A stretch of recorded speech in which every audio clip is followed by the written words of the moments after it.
दोस्तों जय भीम भाइयों बहनों। जहां पूरे विश्व में बाबा साहब अम्बेडकर की पूजा हो रही है और यहां तक कि उत्तर कोरिया तक बाबा साहब को मान रहा है, बाबा साहब की पूजा कर रहा है और अमेरिका में बाबा साहब को पढ़ाया जा रहा है स्कूलों में, यूनिवर्सिटियों में। और यहां भारत में जातीय आतंकवाद इस तरीके से फैला हुआ है कि भारत में बाबा साहब का विरोध हो रहा है।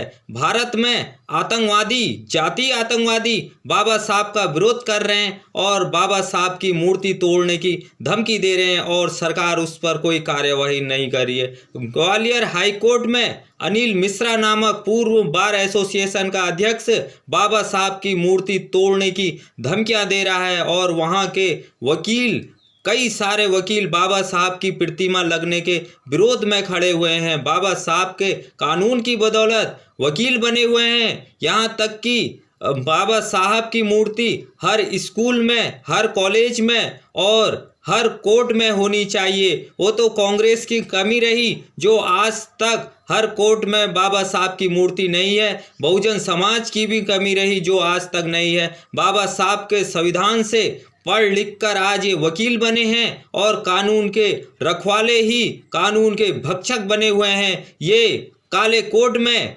भेड़िए हैं, दरिंदे हैं, ये आतंकवादी हैं। ये आतंकवादी लोग बाबा साहब का विरोध कर रहे हैं। जो भी बाबा साहब का विरोध कर रहा है समझ लो कि वो देशद्रोही है, आतंकवादी है। वो आतंकवादी ही बाबा साहब का विरोध कर सकता है। जो बाबा साहब का विरोध कर रहा है तो वो सीधे तौर पे भारतीय संविधान का भी विरोध कर रहा है। इन आतंकियों के ऊपर सख्त कार्रवाई होनी चाहिए और इनका वकील का लाइसेंस भी निरस्त होना चाहिए और बाबा साहब की प्रतिमा हर कोर्ट में होनी चाहिए। जय भीम, जय भारत, नमो बुद्धाय।